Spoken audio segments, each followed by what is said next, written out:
Aviation sector से जुड़ी आज तीन बड़ी खबरें सामने आई। सबसे बड़ी खबर आई इंडिगो की साइड से। लो कॉस्ट एयरलाइंस इंडिगो ने 500 एयरबस A320 का रिकॉर्ड ऑर्डर दिया। ये दुनिया का सबसे बड़ा सिंगल ऑर्डर है। इस मामले में उसने एयर इंडिया के रिकॉर्ड को तोड़ा है, जिसने पिछले साल इसी साल 470 एयरबस और बोइंग विमानों का ऑर्डर किया था। इस बीच खबर यह भी है कि अकासा एयर ने भी छोटे फॉलोअप ऑर्डर के लिए बोइंग कंपनी से बातचीत शुरू की है। अगर ये डील फाइनल होती तो अकासा करीब 10 विमानों का ऑर्डर दे सकती है। तीसरी खबर संकटग्रस्त एयरलाइंस गो फर्स्ट से जुड़ी। इस एयरलाइंस को कर्ज देने वाली जो कमेटी है बैंकों की, क्रेडिटर कमेटी, वो बुधवार को इसकी समीक्षा करेगी कि इसको कितने फंड की ज़रूरत है और कामकाज कब से शुरू किया जा सकता है। ये कमेटी एयरलाइन के रिवाइवल प्लान पर भी विचार करेगी। सर, पहला सवाल इंडिगो से जुड़ा। इंडिगो की ये तैयारी क्या बता रही है? 500 प्लेन खरीदना 2035 तक।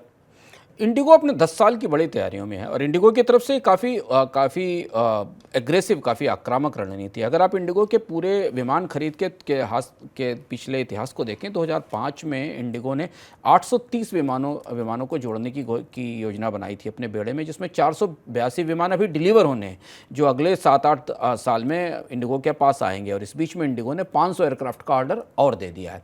यानी इंडिगो के एयरक्राफ्ट का फ्लीट का साइज़ अगर इस 500 को मिला लिया जाए तो अगले एक दशक में सबसे बड़ा फ्लीट साइज हो जाएगा। भारत के एविएशन बाजार में जो बढ़ोतरी हो रही है, इंडिगो अंतर्राष्ट्रीय रूट्स पर भी संचालन कर रही है। गो फर्स्ट के बाजार से हटने के बाद और बाकी कंपनियों के सिकुड़ने के बाद इंडिगो भारतीय बाजार की सबसे बड़ी कंपनी है और इसलिए 500 एयरक्राफ्ट का जो ऑर्डर दिया है, ये सबसे एग्रेसिव और सबसे बड़ा ऑर्डर है। 2035 तक इंडिगो अपने आप को भारत और एशिया के एविएशन मार्केट की बड़ी एयरलाइंस के तौर पर स्थापित करना चाहती है और उसकी तैयारी ये दिखाई दे रही है।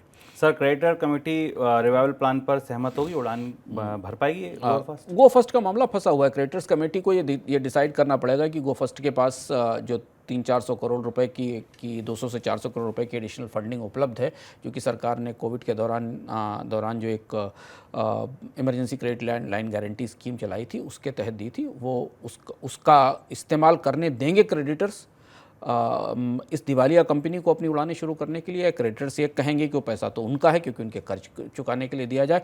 बात यहीं आकर अटकी है और यही महत्वपूर्ण बात है कि क्रेडिटर्स जो अभी फंड अवेलेबल है इंडिगो के पास, इंडिगो के सोर्सेज में, उस पर वो पहले अपना हक या अपना दावा जाहिर तय करेंगे कि ये पैसा उनको कर्ज के तौर पर दिया जाना चाहिए या कंपनी दिवालिया प्रक्रिया में चलती रहे और उसे इस पैसे से उड़ानें शुरू करने की इजाज़त दी जाए।